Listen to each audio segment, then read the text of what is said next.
So hello guys, Adam here from Switch Indie Fix, and today I'm bringing you episode 3 of the Switch Indie Fix podcast. Today my special guest is Age of Boredom. AOB, say hello. Hello. And Age of Boredom will be joining me here today as we go through our podcast. Why don't we start off with an introduction? So AOB, just introduce yourself, tell us a little bit about what content you make, where you make it, and maybe plug your social media a little bit. Okay, well, I'm Age of Boredom, and I'm a YouTuber. I live in London. So my Twitter is Age of Boredom, and also, funny enough, my YouTube is also Age of Boredom, or youtube.com/Age of Boredom. That's awesome to get all of those URLs in sync. Well, I tried to get the Facebook, but for some reason, Facebook doesn't like Age of Boredom, and like when you try and type in like a swear word, whatever warning that comes up with, that's the warning I get when I try and put Age of Boredom, like it's inappropriate. Really? So, that's a bit strange. So yeah, Facebook believes Age of Boredom is inappropriate. So yeah, I'm not on Facebook, funny enough. Yeah, me neither, to be honest.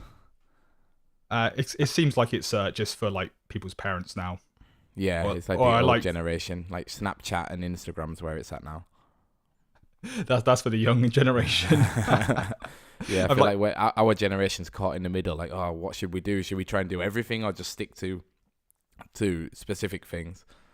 Yeah, I think just for my own sanity, Twitter and YouTube. Yeah, same. Twitter and Discord for me. So we're here again with another episode. The episode is brought to you by SwitchIndieFix.com, and if you head over there today, you can check out my latest review, The Adventure Pals, which I put up last week. It's a really awesome game. Gave it a 9 overall, which is pretty high. I think there's only been one other game that I've given a 9 to, and that is Golf Story, which you're actually playing on your YouTube channel right now. So how do you find the game? Yeah, it's definitely a solid game. Whenever I tell people about what I'm playing, like non-gamer friends, like they always ask, like, what kind of games do you play? And then you mentioned, like, previously I played Doom, and everyone knows what Doom is. Yeah. And then I say Golf Story, and they say, like, you're playing a golf game? That seems like quite strange. And then you explain that it's a golf RPG, and they get even more confused. It's like the perfect mix of an RPG and that typical golfing mechanic, you know, where you hit the button once for power, and then you hit the same button again for accuracy. And I thought, I don't know how far you are into the game, but I thought like the way to use the golfing mechanic to make different puzzles and to kind of drive the story on was really cool, considering it came from such a small indie team. Oh yeah, no, it's definitely unique. Like, it's, in my mind, it's like Zelda crossed with like everybody's golf from the PlayStation. Yeah, it's like the perfect mix of those two games. And I really loved Everybody's Golf back in the day. For some reason, like, that was the game I played with my dad. Neither of us are golf fans, but for some reason that was the game we always played. Yeah, golf games have always been great. I think even like for me it was the old Tiger Woods games and the Wii Sports Golf, which I used to love too. I never actually played the Wii Golf, which is terrible, as I have a Nintendo Switch YouTube channel, and you think, oh, he'd be like well versed in like Wii. Never owned a Wii. I know. Never owned a Wii U. I just jumped straight in on the Switch after like a long hiatus from the GameCube, really. Yeah, that's the same with me. Like, when I look back, I'd never say I was like a Nintendo kid. My first console was a GameCube, I think, which I played a lot. I loved it, and then got a Wii and kind of just played Wii Sports on it and Wii Sports Resort and a few other games, but not really any of the big Nintendo games. It was more like the party family games that everyone could play together that I used to play on my Wii. And then, never got into the Wii U, never really knew what it was, to be honest. And then just got super hyped about the Switch and bought it a year ago and have been loving it ever since. Yeah, I don't think anyone really knew about the Wii U, really, though, did they? Yeah, no. They definitely kind of dropped the ball on the marketing for that, because everyone's just like, is it an update or? Yeah, is it like a peripheral to the Wii? What is it? Yeah. Yeah, I was a little bit out of gaming when it came out, and I was in game, and I kind of checked it out and was just like, yeah, this doesn't interest me. Yeah, I know. I was the same. I've considered buying one multiple times, like a second hand one, but because it's Nintendo, they never drop in price, and I'm like, I can't justify spending like £100 on a second-hand Wii U when I knew the Switch was coming and I could put that money towards the Switch. They'll release all the games now on the Switch yeah, anyway. All the parts are coming over, which is great for us. It's great that Nintendo's giving these awesome games, but a lot of people miss the second chance. Like I know Splatoon 2 is a sequel, but it's an amazing game, and I absolutely love it, and glad they brought it to the Switch quite early on in the Switch's life cycle. Oh yeah, definitely, and it really rewards all the people that slept on the Wii U, because we get to have like Toad's Treasure Tracker come in, which I can't wait for. For some reason, that game just looks so fun to play and like really relaxing. Yeah, it does. It's like a cool, unique puzzle game. It's another one I'm excited to check out. But yeah, I feel like we should move the podcast on a little bit. We were kind of rambling. So this is a weekly podcast, and for content for the podcast, I need your questions. So if you have any awesome questions for the Switch Indie Fix podcast, please go to switchindiefix.com/SIF podcast. There is a very simple Google form. It just asks you for what your question is and what your username is. You submit the questions there whenever you have time to, and I go through them on a Thursday night, pick out the best ones, and we will be answering them later on in the podcast. You can also ask the questions on switchindiefix.com/Discord.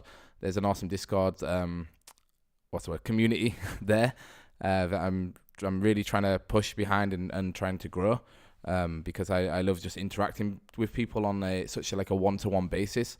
And I think for me, Discord is the best way to do that, because it's really like instant messaging. Like when I post a review or write something, I get that instant feedback that lets me know, okay, this might have been better, this might have been better. And Discord is a great place for that. And I know AOB, we kind of shared our Discord, our Switch Content Creators Association Discord, which is up and strong at the minute. Like every day I go on, there seems to be new people coming into it. Always very talkative. And how do you think it's going on there so far? Oh yeah, I think it's a great little Discord going on there. It's so essentially we're kind of growing a small community of like Switch content creators. So for people who don't know, we're kind of at the moment focusing on podcasters and like people with websites like yourself. Well, I guess you're both of those now. Yeah. And YouTube creators like myself. And also we now actually have our first proper Twitch streamer. I forgot the word for Twitch then. Yeah, I saw that. It's cool. It's cool that we're what's the word? Diversifying. Oh yeah, it's pretty cool. So it's just a great place for us to kind of talk about new creative ideas or collaborations, or if someone doesn't know how to do something, we can just kind of like share knowledge, and then everyone kind of gets better together, which is what we really want. Exactly, that's exactly what happened here. Like you said, there's a few other podcasters on there, and I listen to their content. And whenever I have a problem, I know who I can ask, and people get back to us really quickly on there. It's a cool place to talk to other people that are in similar situations. So if you are a Switch content creator and you would like to get an invite to the Discord server, just hit me or Age of Boredom up on Twitter, and we'll try and sort you out with an invite. Yeah, definitely. So, yeah, cool. So let's move on to section 1, which as always is what we've been playing this week. So Age of Boredom, what have you been playing? Like, you talked a little bit about Golf Story. How far are you in the story, or have you been playing anything else this week? So I'm where am I? I'm in Lurker Valley still. So I just dropped a video today, which is Friday. And I've just gone to Lurker Valley. Yeah, Lurker Valley. That's the orange grass place. Yeah, kind of like the caveman world, right? Yeah, that's it. Yeah. I was just every time I look at it, I just think of Tango for some reason. I know what you mean. For Tango for people that don't know what Tango is like a disgusting orange like Fanta. fizzy drink. Yeah. Maybe people outside of the UK might not know what it is. But yeah, I'm still there. So I'm a few episodes ahead.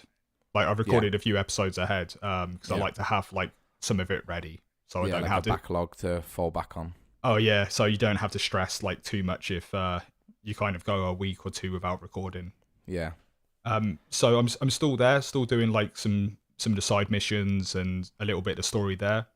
Yeah. I'm having like a great time with that game right now. So yeah, lots of goal story.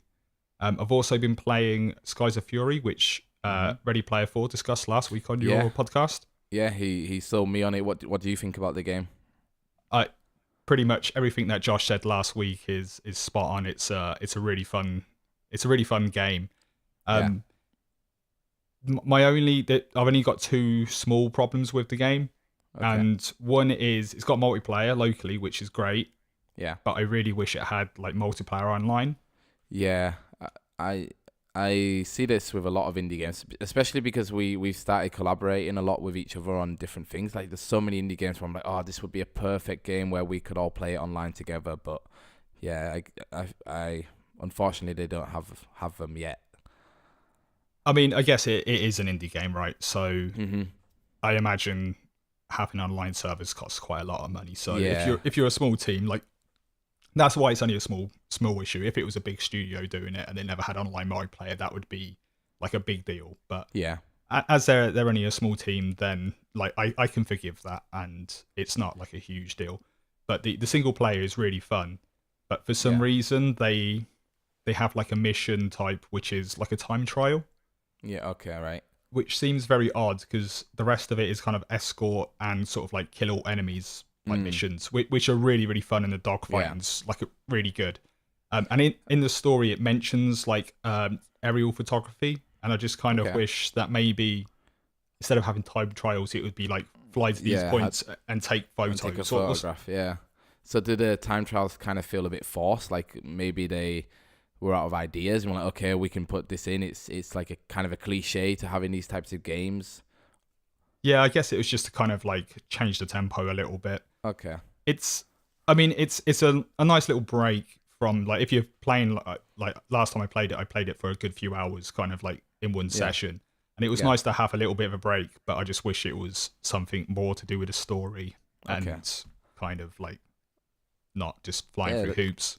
No, that's cool. That sounds like a really fair like evaluation of the game. That's why I like having people on the podcast, because you know, I scroll through the eShop every week, and I kind of look at things and I think, how will I play that?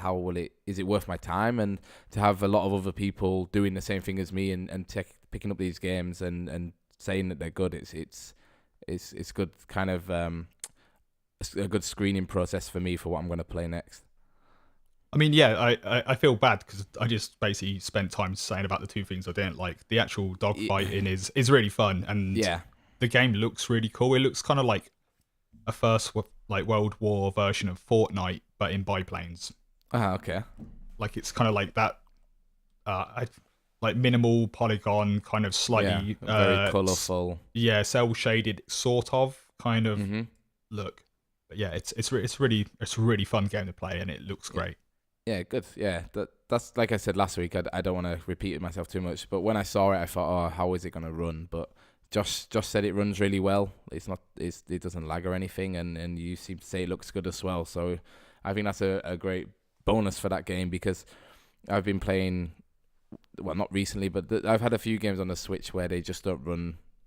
They aren't optimized for handheld mode. Like on the TV, they look fine, but on handheld, they look like they have this strange look to them, like as if someone's smeared Vaseline over like the camera lens.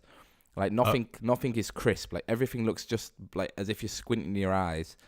And I think it's just that the developers either didn't have the time or just haven't optimized the game properly for the Switch's handheld mode. Yeah, I've seen that before, but this game plays like, well, it looks really good in handheld. I found the controls a little harder in handheld, but when you're using a pro controller, like that, well, I guess everything with the Switch, when you're using a pro controller, everything just feels like really good. It's so much more natural and intuitive. But go on. I've also been playing Masters of Anima. Yeah, and how is it? Can you give us like a brief synopsis of what it is? So it's kind of like when I first saw like little clips of it, I thought it was going to be like a kind of role playing game. Yeah. But it's really not. It's kind of like a resource management kind of tactical game. Okay. Essentially, you're kind of a wizard man, Yeah. who you kind of like go around the level. It's like kind of isometric looking, or sort of like it's kind of between an isometric and top down kind of view. Okay. And then what you do is you're essentially kind of summoning golems, which are then you kind of have like these little sort of like monster encounters, and they're kind of they're not. You don't have like too many. It's more like mini boss fights. Okay. And then so like a boss rush kind of thing, or is there more to a level than just the bosses? It's kind of like like almost like a boss rush, but they're all quite similar. Okay. There's different types of like enemy golem, I guess. Like they're a lot bigger than yours. You have like little mini ones, and they have like big beefy ones. And then in between those encounters, there's kind of like puzzles where you have to use like your kind of golems to do different things. To kind of get through the level. So like at first you just have kind of like a standard warrior like tanky golem, Right. Yeah. which have like sword and shield, and then they're good for just kind of like defending, and then like tanking really.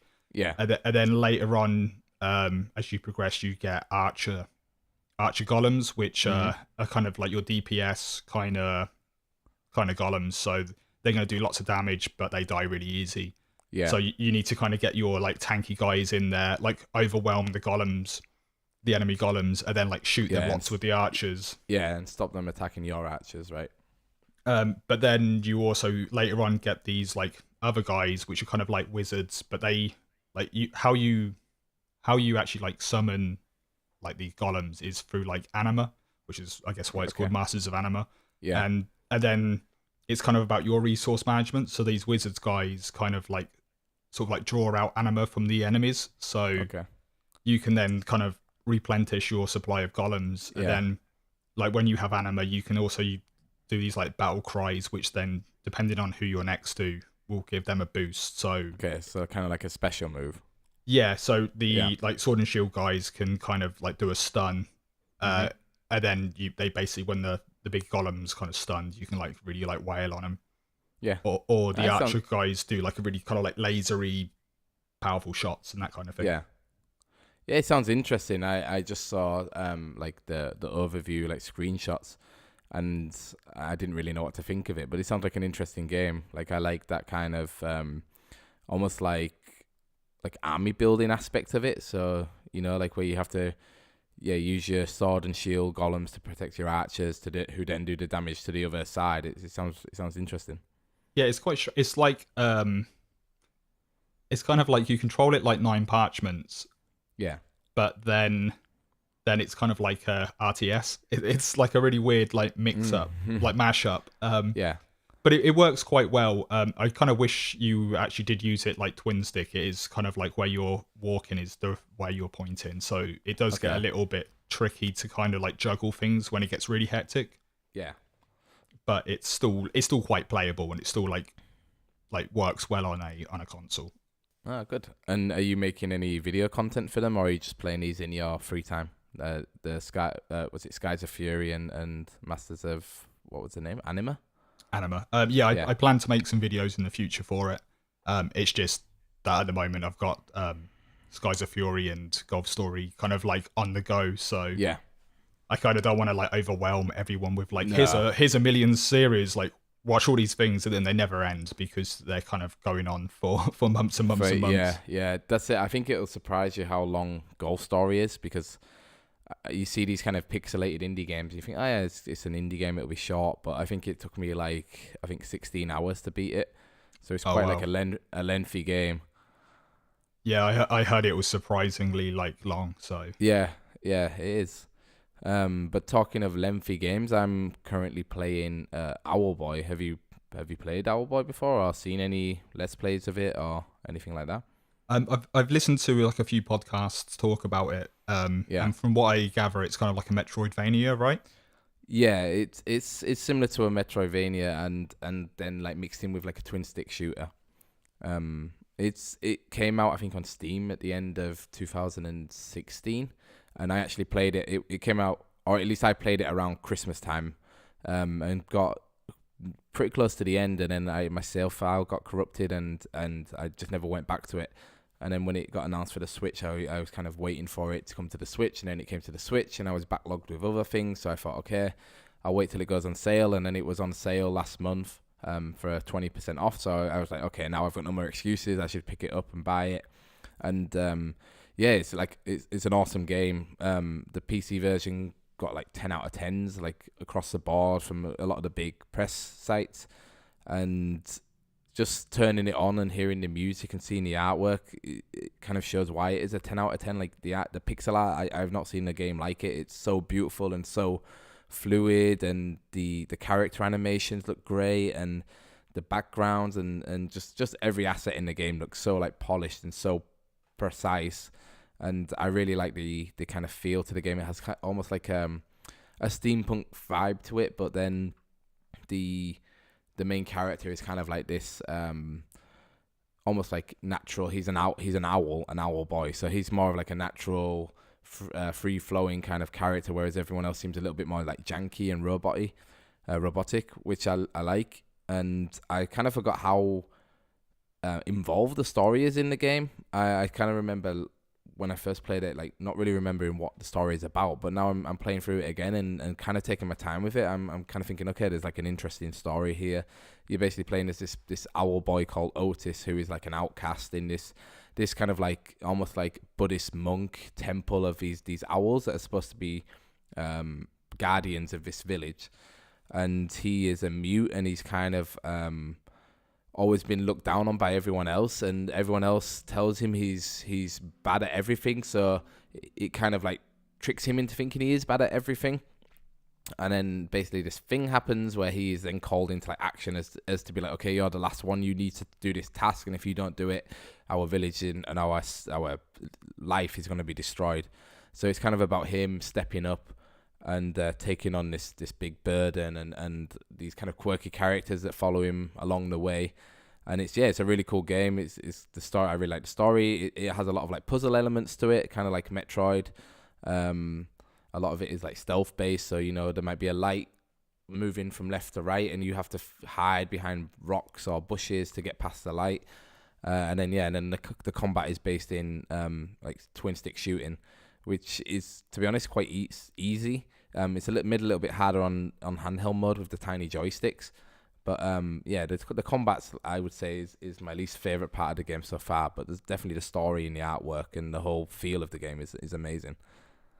Oh, that's really good to hear. Like, I've been playing on and off SteamWorld Dig 2 for quite a while. So yeah. When I finish that, I'm pretty sure like this sounds like it will kind of fill that hole like quite well.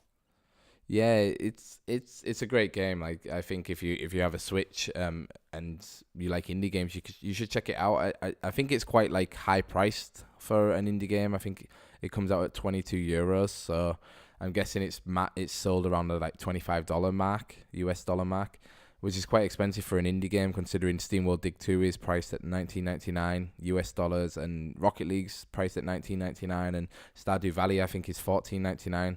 And that's kind of why I put myself off buying it, because I thought it was quite expensive for an indie game.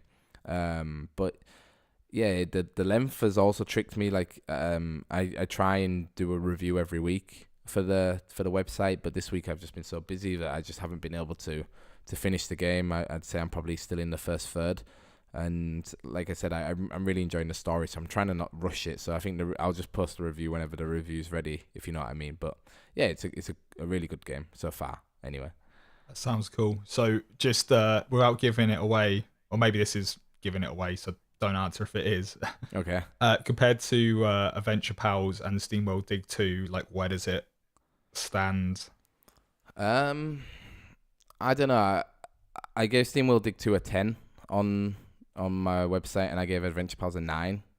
So I can see it being a 9 or a 10 as well. The thing about SteamWorld Dig I really liked was that I didn't really expect much from it, and then played it and was kind of blown away at how good it was. Adventure Pals, I was really the opposite. Like, I was hyped for it. I was so excited to play it, and I really wanted to get a code for it, and played through it, and it kind of lived up to that hype. But there was still a few technical difficulties that I experienced, and that's why I didn't make it a 10 out of 10 for me. And Owlboy, so far, it's a game that I know is rated high, and I can see why it's rated high. So I think as long as there's no major hiccups, and as long as the story doesn't take a huge right turn somewhere, I think it's going to be another 9 or 10 too. Oh wow, yeah. I mean, I guess SteamWorld Dig's pretty hard to top, really, because like SteamWorld Dig 1, I think is a solid game, but then the improvements they made for 2, just made that game so slick. Yeah, I only played a very small amount of SteamWorld Dig 1 back like on the 3DS. But yeah, SteamWorld Dig 2, I think they made it just such like a complete game that, yeah, it's so addictive. Like, I just played the story mode, but if I wasn't writing reviews every week, I would have just gone back and beat every shrine and collected every kind of cog to upgrade my character. Like, it's one of those games where you can beat it in 6 hours if you want to, if you just want to get the story, or you could spend, I don't know, 20 to 30 hours doing everything and 100% in it. Oh yeah, so essentially the reason why I've not finished it is because I got a review code for SteamWorld Dig 1. So I stopped playing it, played through SteamWorld Dig 1, came back to SteamWorld Dig 2 and realized like how much I really was enjoying it, how much I loved it. And then I've kind of gone through and started doing all the shrines. I guess that's Zelda. Yeah, I don't know what else to call them there. Yeah, like the caves, things. I guess they're called in the game, yeah. Yeah, so I've been kind of going through all of those and like upgrade, like maxing, maximizing, I guess, my enjoyment and also kind of my character in the game as well. Yeah. So no, I don't blame you. I think it's a great game to savor, and I wish I had more time to do it myself, because yeah, it was a great experience, obviously, because I gave it a 10, and it was the first 10 I gave. So I think we should move on the podcast a little bit. So we're gonna have a quick reminder that, if you like talking about indie games and you like talking about the Nintendo Switch, make sure you head over to switchindiefix.com/Discord. Also, make sure you check out Age of Boredom's channel, his Twitter, his Instagram. All of his social media links will be in the description below. My tip for his channel is check out his Floor Kids Let's Play. That's kind of how I got to know you and what I started watching first. And I think it's out of all the other Let's Plays I've seen on the internet of Floor Kids, it's definitely my favourite on there. So yeah, make sure you watch that and check out his Golf Story Let's Play, of course. And today's section 2 is actually, I've put Roiling section in the notes, but it's a rolling section, and that is bad eShop game descriptions.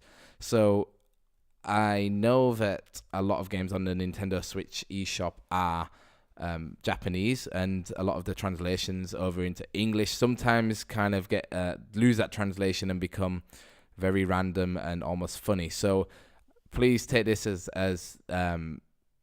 what's the word? It's not mean-spirited. I just think it's kind of ironic that these mistakes are allowed to be on the eShop, because it's so obvious that they're translation mistakes. So did you read the one I read, the one I put in the notes? Yeah, I'm rereading it now and like trying not to laugh as you were saying that. So yeah, so it starts out okay. The first paragraph is fine. It's the second one that will get you, and the description went on for a long time. I only put in the first 2 paragraphs. So the description comes from World Neverland, all one world, and then - Eleanor Kingdom, and it reads: "This kingdom welcomes immigrants from any country. Let's live in this kingdom. Enjoy a free life with love and adventure, quests, battles, item gathering, harvest, love, marriage, even raising children, an easygoing, relaxed play experience. Real life takes on new meaning. No Ada." So the first paragraph, okay. The second one is where it kind of gets a bit weird. "The kingdom simulating game where you immigrate to an imaginary kingdom, enjoy your free life. This is the latest of the World Neverland," and then in brackets nickname War Never series. "This is the imaginary kingdom that lives in the computer. You can walk wherever you wish to go. beautiful woods, rivers, farms, stocks, mines, schools, churches, and castles. ... And it simulates the lives of people who live there finally. So, yeah, I just wanted to put this in just as something a little bit different. If you find any funny eShop descriptions, make sure you send them to me via the questions board. You should just be able to type them in there. That's switchindiefix.com/SIF podcast. And the reason I wanted to kind of put this in was like a kind of a highlight at the eShop and some of the games that come out there, and like the quality that's on there seems to be kind of slipping a little bit as more and more games get added. Now, I've to be totally honest, I've never played World Neverland Eleanor Kingdom, so I can't speak to how the game plays, but from its description and from the screenshots, I don't see how people would want to pay, I think it was €25 for it. I think this is like it was like a mobile game, right? And then they you had like paid like DLC, but then this is like the kind of everything version of it. Okay, so this is like the definitive what's the word? Speech mark version. Yeah, like I guess the Game of the Year edition, but not Game of the Year. But whose Game of the Year is it? Yeah. Yeah, what do you think about the influx of like mobile games and these kind of smaller, almost like cash grabby games coming to the eShop? Well, I guess definitely the cash grabby ones are quite obvious usually, so it's kind of easy to kind of just avoid those, I think, for the most part. Yeah. I think mobile games is fine as long as they're kind of priced, kind of relatively well. Yeah. Like, well, we both played Old Man's Journey, which was originally a mobile game, and I loved it. I think you liked it too, and I think that was priced at $9.99, which some people might say think is quite steep, considering the mobile version was like half that price. Yeah, I guess. I mean, these people like have lives and they need to pay their rent. Yeah. So like, and Nintendo are going to be taking a big cut of this. Like, we know that surely. Yeah. So I don't mind them kind of increasing the price, but I think like £25 for a mobile game, no matter how much content is there, that's kind of a bit rich, I think. Yeah, that's it. Like I said, I'm not trying to do this in a mean-spirited way. I'm not trying to like attack this game, but it's just funny that there obviously is no one at Nintendo looking through these applications, even though they recently said it's hard to get onto the eShop. But games like this, where there are kind of grammatical errors that are obvious translation errors, are getting through the description, and they're selling a game that's, like you say, is a complete edition of a mobile game for €25 is kind of worrying to see where the eShop might go. But anyway, so that was section 2. And I have one question for you to flip that on its head. Okay. So Death Squared is like a console game, right? Mm-hmm. But they've just released it on iOS and I believe Android as well. Okay, yeah. So that's a Switch game gone to mobile. So would you expect to pay the same price as a Switch version on iOS, or would you expect it to be cheaper? That's a very good question. Like, personally, I would be happy to pay for so if I haven't played Death Squared, but I know a lot about it, and I know from hearsay that it's a good game. It's a good puzzle game. And I think it's worth whatever. I think it's about €15 on the eShop. And if I didn't have a Nintendo Switch or another console, and I heard a lot about this game and knew the only place I could get it was on mobile, then I think I would be happy to pay the €15.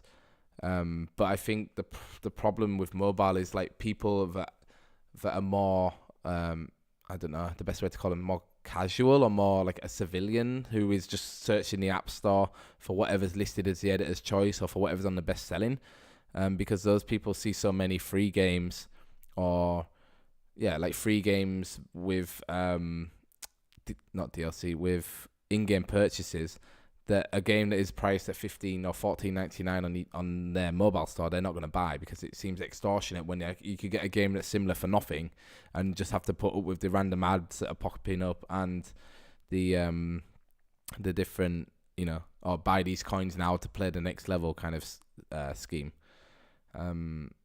I think gamers that have more of a knowledge of or more hardcore gamers do pay for their games on mobile, but I think for the more general people, I think they're less likely to pay 15 euros for a game. Yeah, I think that's fair. Yeah, it's a good question. I just think all these mobile kind of developers and like the race to the bottom to be like, everything has to be free, so then everyone expects everything else to be free. So games get noticed is just very like unhelpful to good games that either get missed because there's so much stuff on these app stores, or they go out and say, oh well, we believe in this game, we're going to put a price on it that we think is fair, and people don't buy it because they think it's expensive. Yeah, no, I 100% agree. Like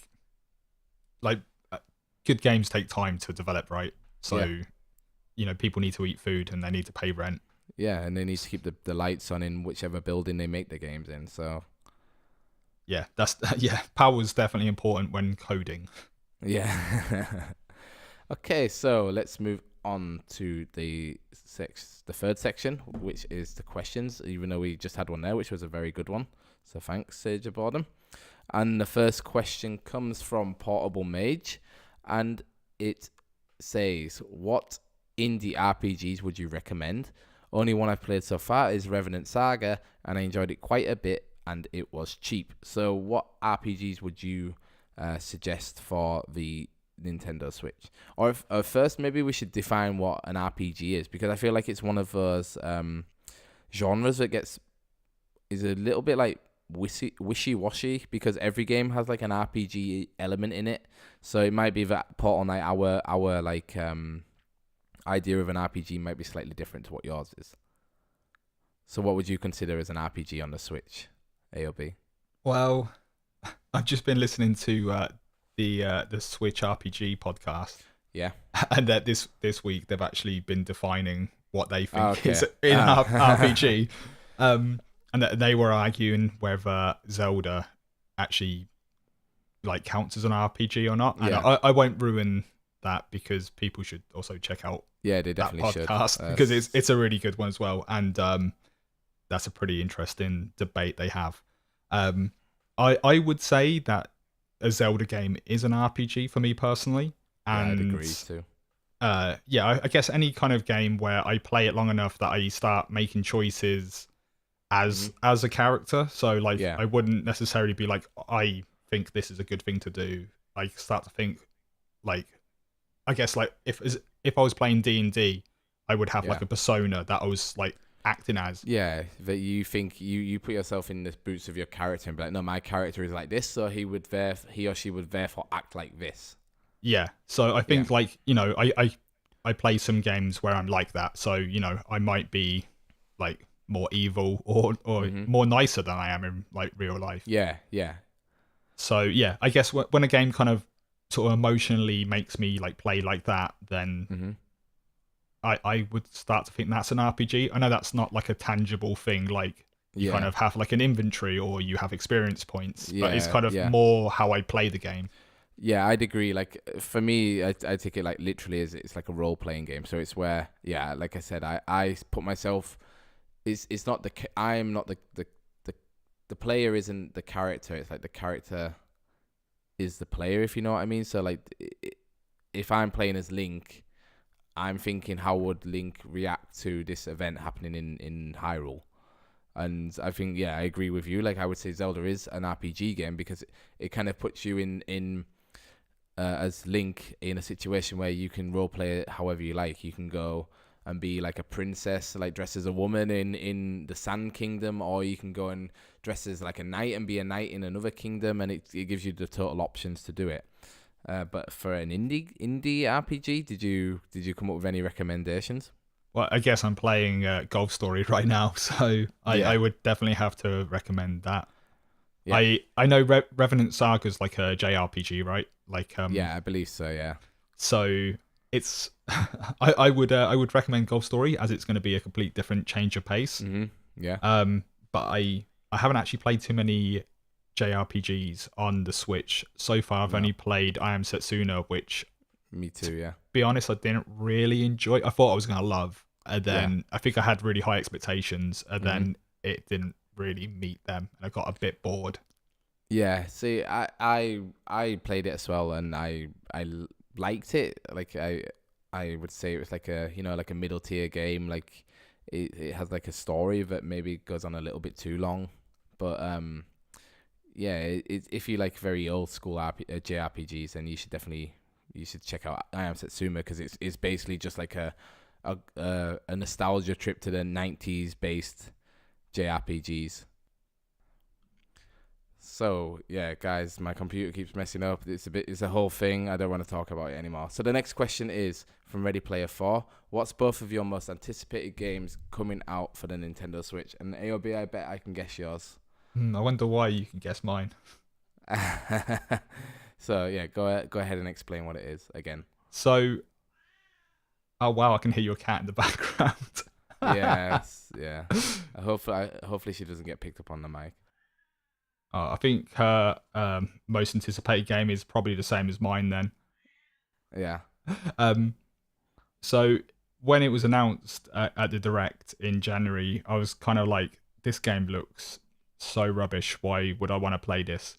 And then it was announced again at the next Direct, and I was like, this still does nothing for me. But I keep thinking about it. Yeah. And now, in my own mind, I've built this game up, and I really, really want to play it, and that's Mario Aces. Yeah, I'm the same. Yeah, I have no idea why. Like, I'm not a tennis fan, but it just seems that every time I play a Mario game, it's always good. And I've never really been like a Mario fanboy, but every time it's always quality. Yeah, and I just think it's going to be great. Nintendo polish. Oh yeah.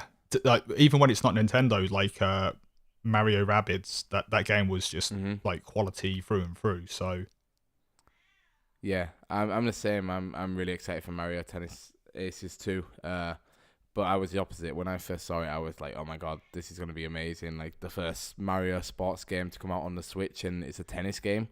The only thing that would have beat it for me was the football version, or the soccer version for the Americans. But yeah, I love the idea. Like, I think it's great. It has like its own rules set and like arcadey mode, or you can just play real kind of tennis with traditional rules, which I think is really cool. And yeah, with online multiplayer, it's like the perfect game for us to kind of go head to head in, and I kind of hope like it's a thing in our community that people get good at, and we have like mini tournaments with and stuff like that. Like, I think that'd be really exciting. Yeah, I think it's definitely going to be some grudge matches like settled with Mario Aces, definitely. Yeah, it's cool. So yeah, that's also my most anticipated Nintendo game. Indie wise, I don't really know. I really like the look of Monster Boy that's coming out from FDG Entertainment, which is like a throwback to old Sega Saturn games, I think, like 2D platformers. And yeah, sorry if you can hear my cat. I think she wants letting out, but I can't be bothered to get up now. Yeah.